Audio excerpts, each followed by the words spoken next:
Imagine you're a mid-level manager who makes just over $100,000 per year. You have 3 kids, your spouse is the light of your life, but stress, tension, and finances have taken a toll on your personal and professional life. You find yourself in a constant struggle to connect with the people you're in charge of. Leadership does not have to be like this.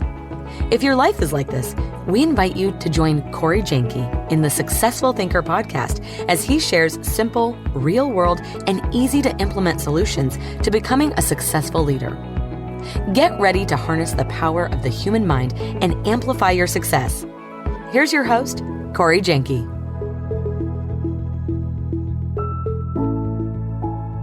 Hello, Successful Thinkers. Welcome back to another episode of the Successful Thinker podcast. Now, today, I'm truly honored to have the guest that we have with us. As you know, one of the principles of being a successful thinker is that we don't believe in the idea that you have to learn how to do more with less in today's corporate environment. What you really want to do is learn how to do more by becoming more.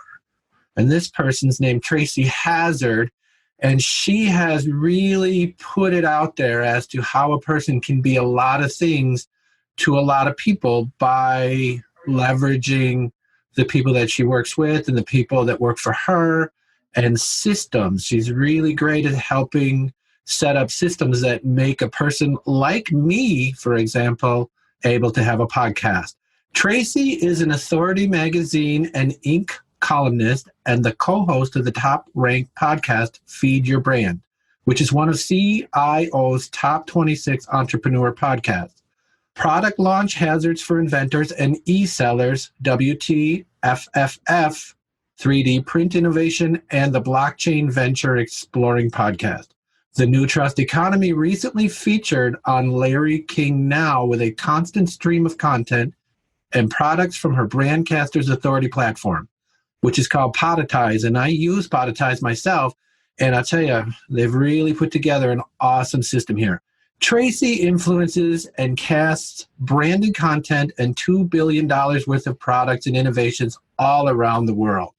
Tracy, welcome to our podcast, and thanks so much for being here. Oh, thank you, Corey, for having me. I'm excited to be here. I love your topic, the successful thinker. I just love that. Well, thank you. You were somebody who really gave me a lot of confidence that the successful thinker had a lot of value out there. Can you tell me, a little bit about how you got started into having so many plates in the air?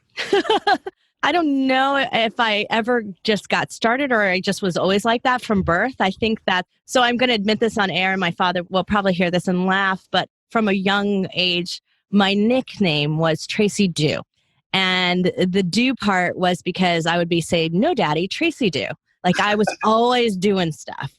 And so I think that has just been an inherent part of who I am, that I want to try that. Of course I'll do it. And so it's just that sort of curious personality and also just feeling completely capable and confident. That is something definitely my parents instilled in me really early on. Well, that's amazing, because one of the things that we believe is that you have to keep going and then figure it out along the way. I think it was J.P. Morgan who said, go as far as you can see, and then when you get there, you'll be able to see further. Yes, I believe that too. I just don't live in a world of impossibility ever. It just doesn't occur to me that it's not possible to learn something, do something, try something. And I just don't think that failure matters. It's never mattered in my life ever. It's always just an opportunity to learn something new. I like that. I don't think that failure matters because, it's a funny thing. I'm pretty much an expert on falling on my face. There are a lot of us out there, believe me. Yeah, and I'm still here at 53. I feel like, too, a lot of times when I was going through something, it seemed painful at the time, but boy, I feel a lot stronger now than I ever did. In the design world, it's through failure that you see the possibility for invention and opportunity. And so if it doesn't fail, you don't actually know if it's going to be good enough or not. Oh, wow. That's really a great way to look at that. So that's kind of your thought process, right? We're going to step in, and then we're going to fail. And then where do you go from there? So reality is that I don't really look at it as like, oh, we're definitely going to fail. I just don't worry about it if that's the outcome, because that's a yes or a no, right? So it is an outcome. So it means try something different. So I look at something as going into it. I pretty much approach everything with a bunch of research at the very beginning. I believe strongly in research. whether that's just reading up on what the industry is about or what your particular thing you want to learn is, listening to podcasts, watching videos, whatever that is. I believe in really great creating a very broad basis research of understanding to start out with. I think when you come into something completely cold, you're actually going to make misjudgments about failures. So you won't understand, oh, that was a failure of something I attempted that didn't work out. Instead, you maybe make a rookie error and you're like, oh, that's not worth it. And so you make the wrong choices in that process if you don't have at least a basis of understanding of what you're about to jump into. So I believe in that strongly, to get that underneath you. Yeah, so do your homework first so that when you fail, if you fail, then you know what lessons are to be learned from that failure. Is that it? Right. Yeah, because if you don't learn that, then you can't see where that opportunity lies. Where do I want to innovate? Where do I want to do something different? It's usually like very small percentage of changes you can make to something that really has an exponential result for you. So to find that tiny little percent of adjustment that is going to make a significant difference or make something inventive and innovative, you have to have enough knowledge of the rest of the 96% to really get there. Oh, that makes me think about what Brian Tracy talks about. He said that whenever he was going to start a new business, he would go ahead and just really literally consume everything that there was to consume. And I see a lot of people out there who say, well, some people say opportunity is everywhere, but I sure don't see it. Maybe you kind of described a way that people can see it more. Yeah, exactly. I mean, I see opportunity all the time when I design products. So I design products that you've bought every day at mass market retail, Costco, Walmart, Target, that kind of thing. And that's the core of what I did for 27 years. Now I do a lot more podcasting, as you know, as that's the content is a lot more of my world today. But prior to that, when I look at the products out there, the biggest opportunities are when you read a review that describes how it failed them, how it didn't fit, how it doesn't work. When somebody breaks something, misuses something, that's an opportunity for improvement in quality. So that always is opportunity in that looking at the negative space, I would call it, right? Looking in the things that went wrong instead of saying, oh, this product's not worth it. Instead, looking at that and saying, wow, how can I make this better? When you look at the world from that perspective, all you ever see is opportunity. You just described one of my favorite concepts, which is you can either be a problem solver or a problem creator in this world. I so agree with that. I think I tell that to my daughters frequently. Yeah. And so what you're doing is you're approaching life from a success orientation. How can we make things better than when we found them? So that must be really a core value for you. To really give us a context of what your values are, can you tell us what the word success means to you? Yeah, it's not an end goal. And I think that's part of why I look at that as different words. And I think it has such powerful meaning because for me, success is a process onto something. So it's not an end goal in and of itself. And it has such different meaning for every person out there. So to me, if I'm energized, if I'm excited about what I'm doing, if I feel like I'm in my element, that's successful. It's not about money. It's not about having a house. It's not about any of those things. Some of the most times that I felt the most successful were something I did for free. And I come off of it and I go, wow, I just got to do exactly what I wanted. I just got to be exactly who I am and show that off. And I just got to live to my full potential. To me, that living up to its potential is success. And that to me is the same thing with a successful product. When I make a product, we have a product that we call our platinum record, like as if you were an album creator. But our platinum record is a product that's sold for 7 years at Costco. And it sold for $99. So it was an office chair that sold for $99, which is a really inexpensive and hard thing to achieve. But it sold for 7 years straight and did more than $20 million a year for our client. And I consider that absolute success because every single person that bought that loved that chair. They used it. They sat on it. They used it again and again. And the chairs lasted way longer than they should have for a $99 chair. So I know I was successful in everything I set out to achieve. But the success is really, why would Costco keep it in if it wasn't working? And so that bought and used again and again is my product criteria for success. And so I think of it the same way. If I'm selling a coaching package, if I'm selling Podetize, if I'm selling any of those things, if it's bought and used again and again and people rave about it, then I've done my job. Oh, outstanding. Because one of the things that I truly personally believe is that so many people are giving away a large part of life waiting to get there instead of walking along the road and smelling the mindfulness that's all around us, all the great opportunities that we have to help people, and the way that we can indeed have these repetitive business successes as we go and growing them into bigger and better things sometimes. And how do you do that when it comes to like your relationships and so forth? What makes you feel successful that way? Well, that's a really interesting question. I want to just say briefly, though, that I live in a world of vision and future, right? Because that's what being a designer, that's what being a creative is. It's like, what is my future going to look like? What is my business going to look like in the future?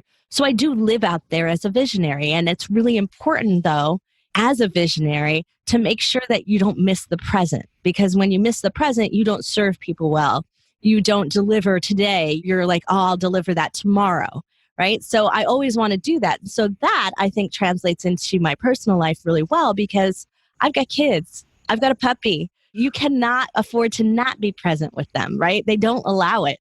They will call you out on it. They will poop on your floor. That's what puppies do. I've just discovered. If I'm not paying attention, they're like, that's it. They will force you back into that. And I think that for me, that has just been the ongoing thing is having myself surrounded by kids and family and fun and pets. And you doing all of that keeps you totally grounded because they won't take it. They're not fans. You're supposed to be their fan, right? Absolutely. Yeah. So that to me is success, though. If they're happy and they're well adjusted and they're living up to their potential, then that to me is successful as a parent. That's fantastic. It sounds to me like you've found sort of an insulator against what I like to call personal dissatisfaction that plagues a lot of entrepreneurs and product designers because, you're always never really satisfied with what you're doing today because you see the future out in front of you. That's so true. It is. It's very true there's a lot of that, especially with visionaries. I see it all the time with a lot of the people that I work with. And I have found a place for myself with that. But that doesn't mean that it doesn't creep in for everyone. Like, gosh, I'm not achieving the success that I thought I had, or I just didn't. Why didn't we come away from that trade show with enough clients? Like, there's always that goes on their mind.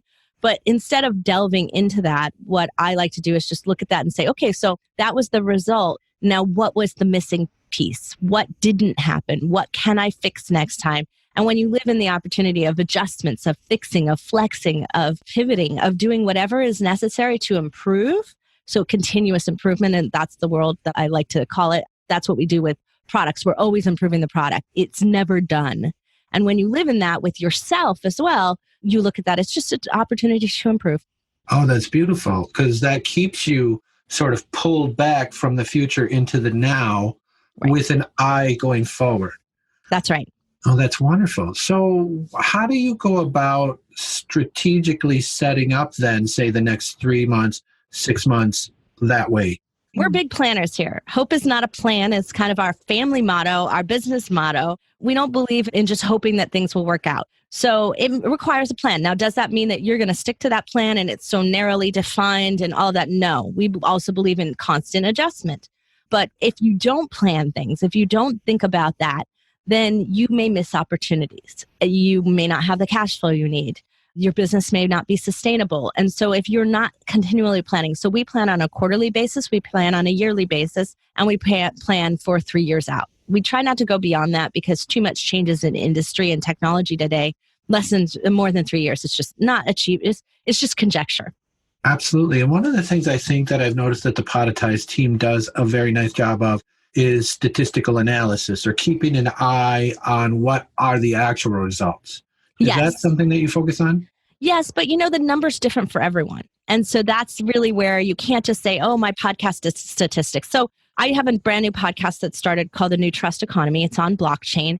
And I started it at the end of January. And within 1 month, I was asked to be on the Larry King Now show. If I looked at my numbers, no one would ever invite me on the show. I didn't even have 1,000 listeners because I never promoted the show. I started it, but we didn't have a promotion plan. Our promotion plan wasn't going to start until March.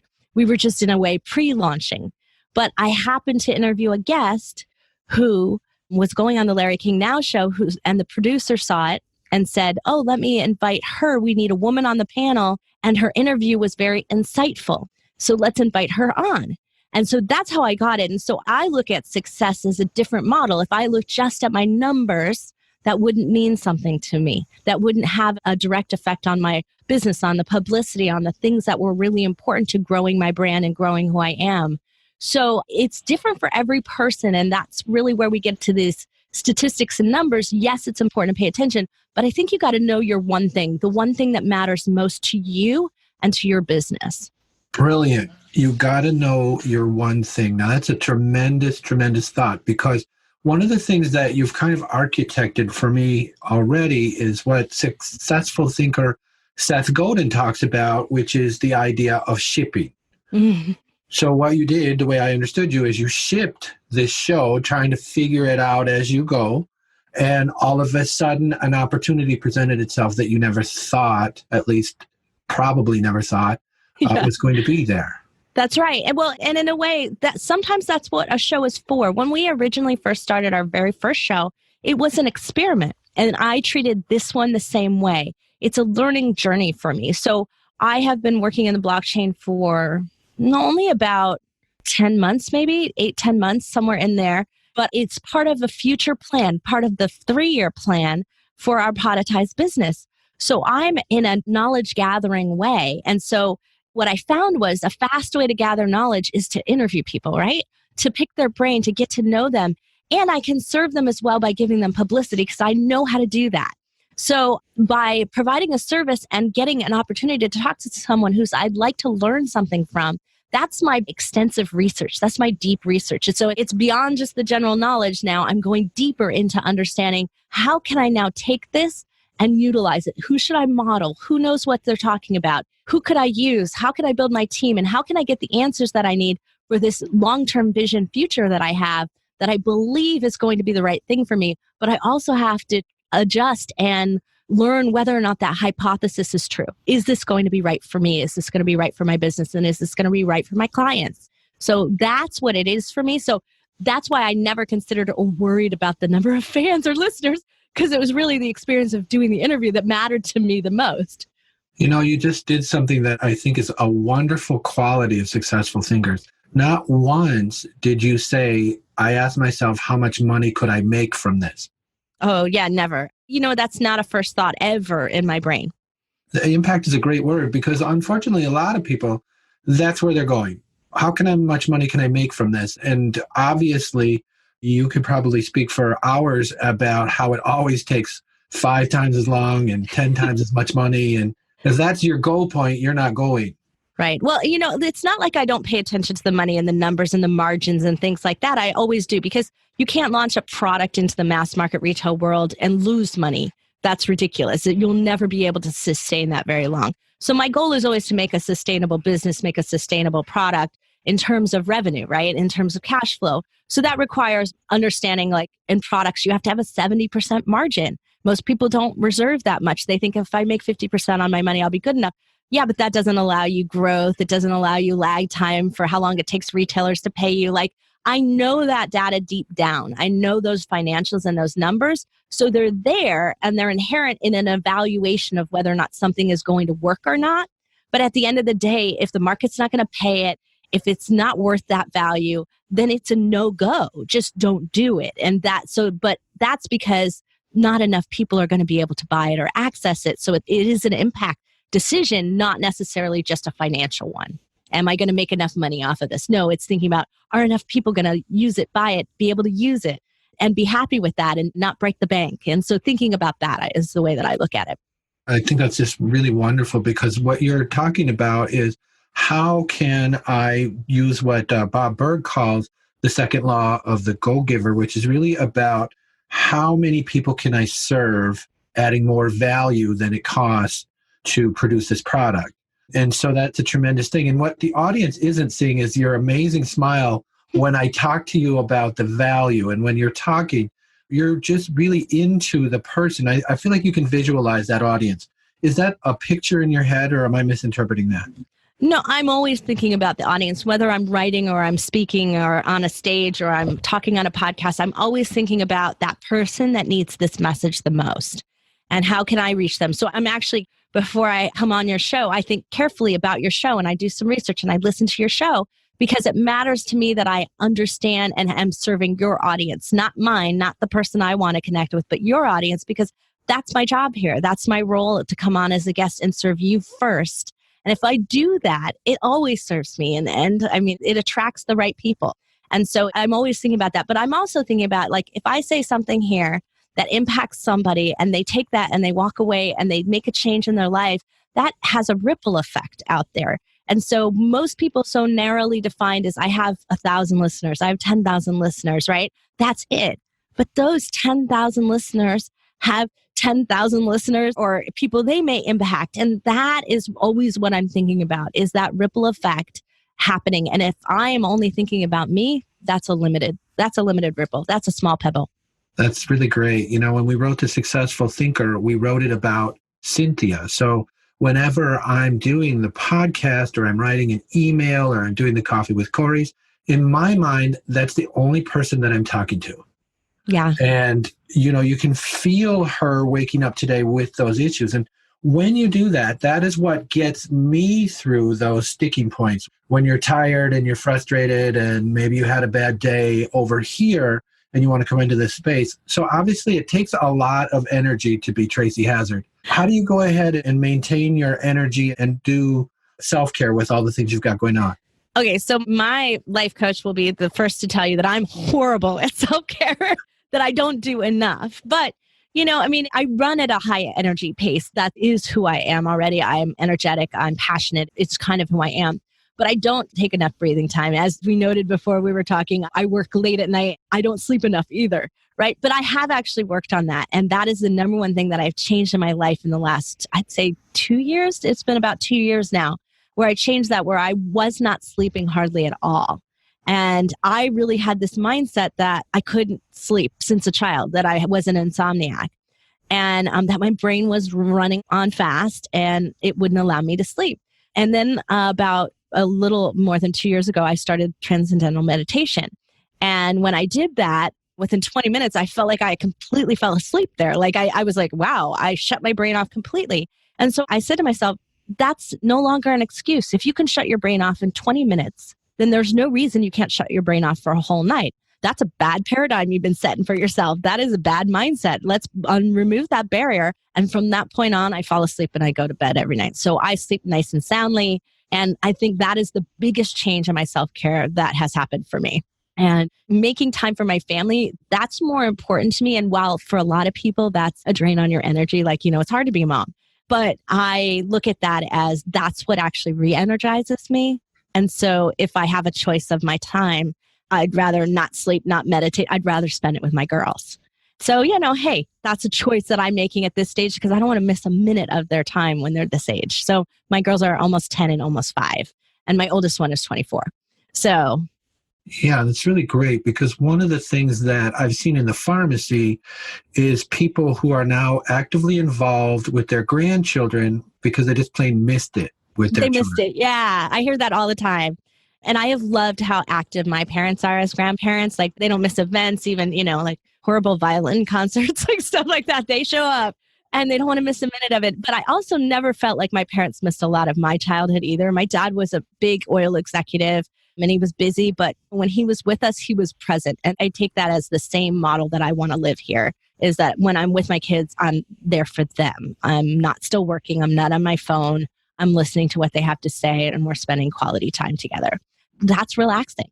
That's beautiful because it's really a cardinal rule of the successful thinker is to be all in wherever you are so that you're all in while you're at work and it's no longer selfish because you know that you're going to be done with that, put it away so that you're all in with your family.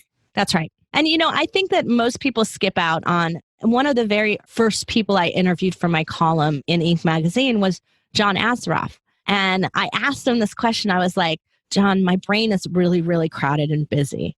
And I'm afraid I'm missing the important inventions, the important thoughts, the important innovations. I'm afraid I'm missing it because my brain has so much noise in it.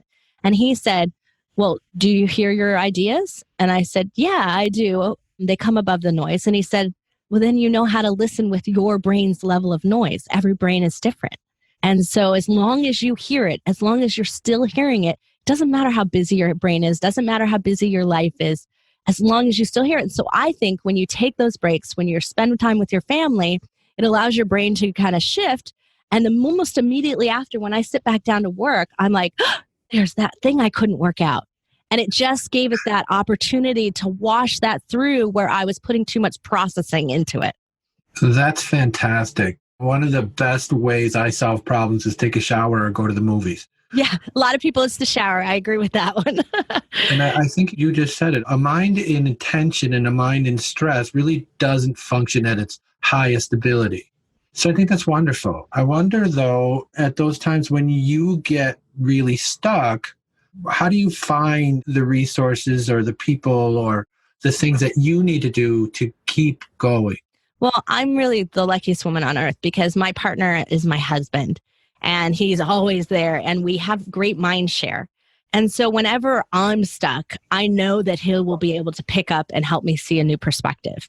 And I'm that same thing for him. And so we consider it co-creating, right? So the really great part is that it's not like a normal company where you have to justify that you don't have an ulterior motive or that you have to build trust. We've been married for 27 years. We trust each other immensely. We have the same path. We're going in the same direction. And so when I'm stuck, I can count on a really great perspective that isn't going to undermine who I am and what I am or be this kind of position where it's too vulnerable to admit that. And that happens when you're in an environment like a pharmacy, as you talked about, right? You don't want to admit you don't know something to your coworkers, but sometimes you have to in order to move through to that next place. And so I'm lucky that I can do that I can be that person and vulnerable, and it doesn't affect how he sees me as the CEO of this company, right? It doesn't change that at all. So that for me is my place. He's always my first go-to. And we always use that mind share. And it's also a shorthand for us because we've been working together for so long that I don't have to go through like the long explanation of how I got to this thought or got this crazy idea. He's like, okay, let's hear it out. It's like all in, let's hear it out, right? And so that's why that really works well for us. But I find that you have to have advisors. Like there's just some things that I can't talk about or we stress our family, right? So I have business things that I have to work out, whether it's how am I going to get more cash flow in so we can grow faster? Or how am I going to do this? And they're involved in the day-to-day. So doing that, you have to have outside resources. You have to have mentors. You have to have people you can go to. And I have people I trust that I've worked with again and again. And that's where I think it's really important. It's not you pick up a book and you think, oh, this person's a guru. I don't believe in that. I believe in results. So they may write a good game. They may speak a good game. But at the end of the day, if their clients aren't getting results and if I haven't gotten successful results from them, that's not an okay thing. It has to be something that's completely repeatable with whoever they're with. And so, or admit that this only works for technology companies or this only works for coaches. Be honest about where it works. It doesn't just work for everyone. And so, are you the right coach for me? That's the question that I'd be asking. Have you been there, done that again and again in my industry or in the area I need you most for? I think the greatest day of my own life was the day I realized I didn't have to know everything. Yeah. Isn't it a relief? Well, that's just it. And I think you're hearing more and more podcast interviews, seeing more and more magazine articles that talk about, you know what, if you're doing this right, you're not trying to do it by yourself.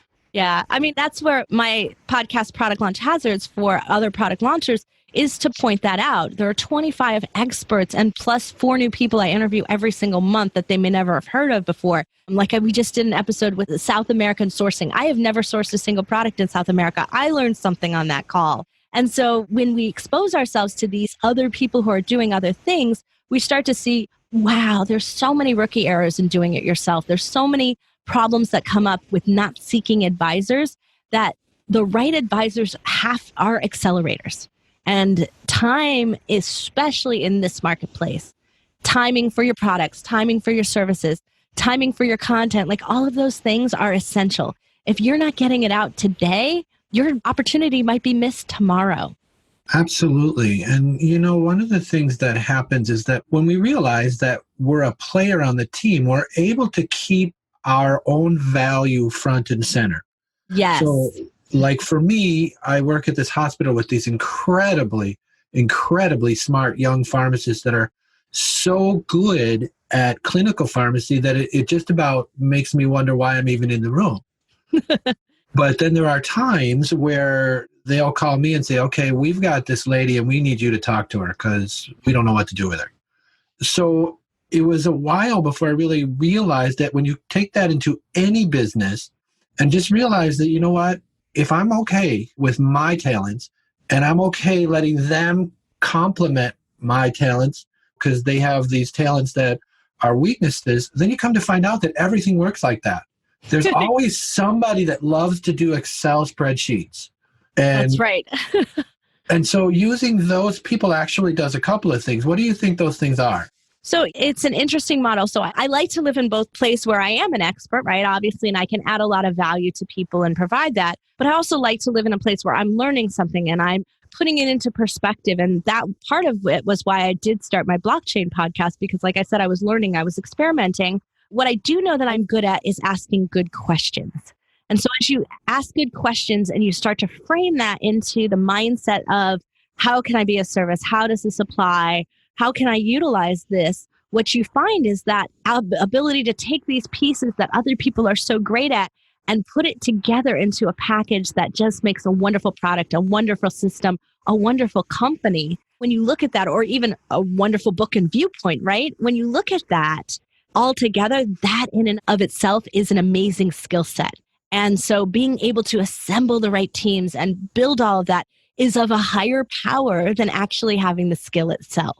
And so, I always think back to all the stories about people who build these companies and they're not an expert in anything, like Henry Ford, right? And he would have, I've got all these people at the touch of a button and I just have to ask them, what's the most important thing in this engine? And what are these metals? What heat does this metal go to? Why do I have to know that? Just because I run this company. I assembled great people.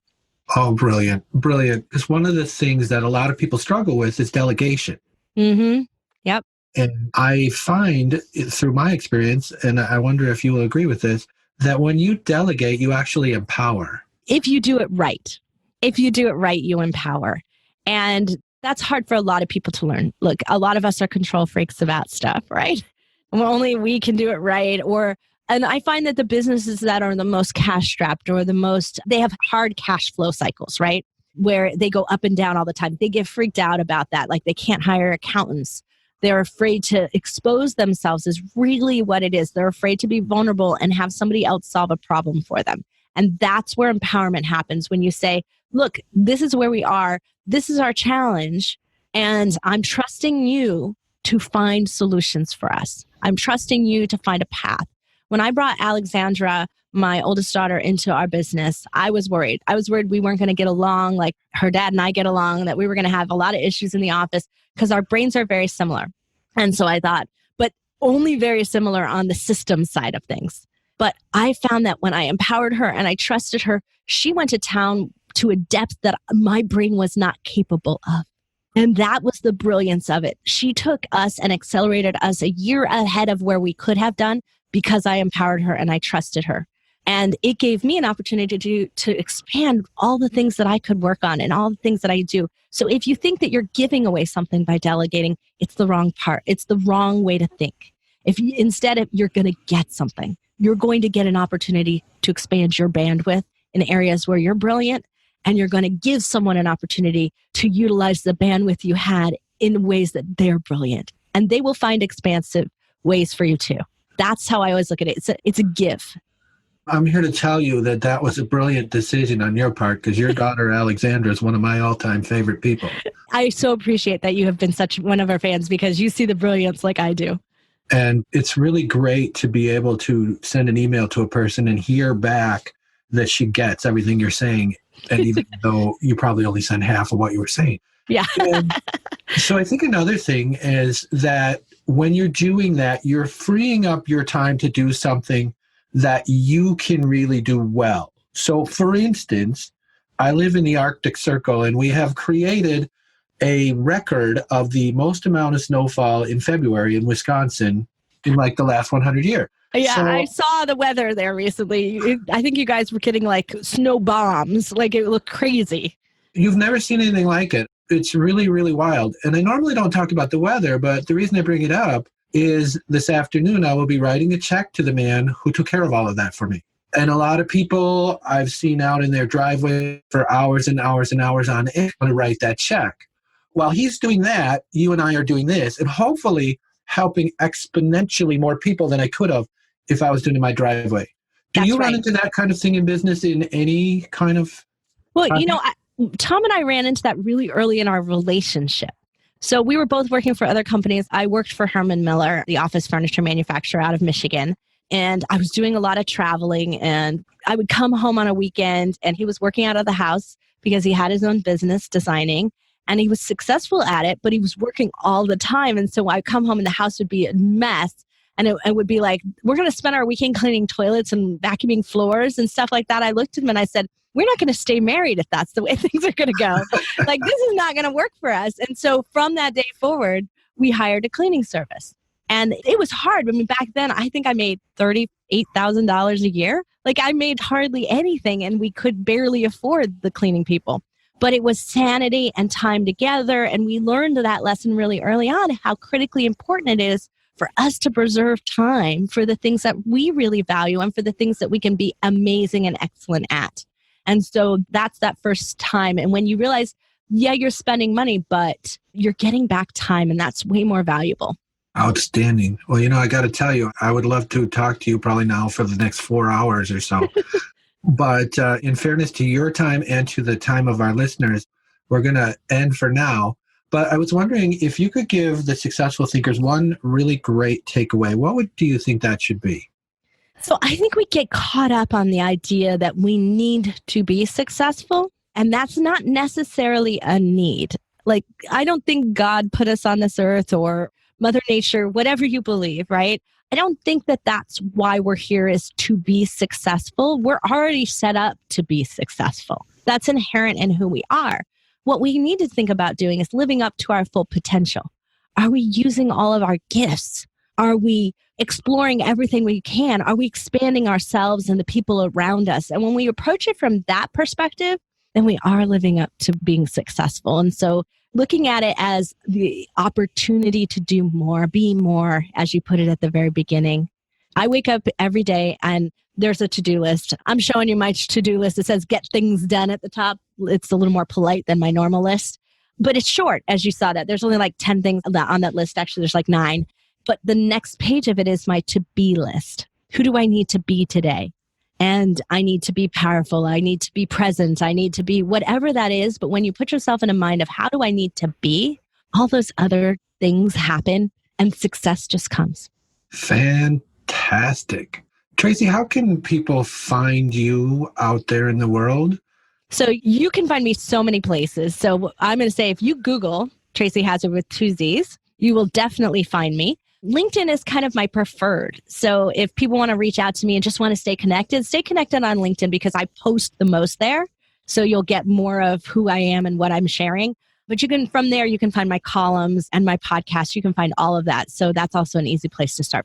And of course, because of Tracy's wonderful daughter, Alexandra, there will be lots of clickable links at the end of the podcast here for you to find Tracy. Tracy reminded me of an interesting thing that I want to leave you with that Les Brown talked about. Les Brown said that the best way for a man or a woman to die is to be surrounded by their family at their funeral and holding their hands and everything. But what if the ideas and the gifts that you were born to bring were standing around you at your funeral saying, we came to you and only you could have given us life. And now we have to die with you. So what that means to me is if you need to be more invested in someone in your personal life or more connected to people around you or more in tune with your business partners, you might want to take some extra time and take Tracy's advice and really ask yourself, is what I've always thought success was, is that true for me? And until next time, I want to thank you for tuning in today. I want to thank Tracy for her amazing wisdom. And I want you to always remember, successful thinkers, that I believe in you. Thanks for joining us this week on the Successful Thinker Podcast. To connect with Corey and stay up to date on the podcast, please visit www.thesuccessfulthinker.com or subscribe to Coffee with Corey, a series of daily short coaching videos discussing mindful leadership 1 cup at a time. Your Coffee with Corey subscription includes a free downloadable ebook called The Successful Thinker's Complete Guide to Inner Peace as a bonus for signing up. Sign up at www.thesuccessfulthinker.com/coffee or www.coffeewithcorey.com.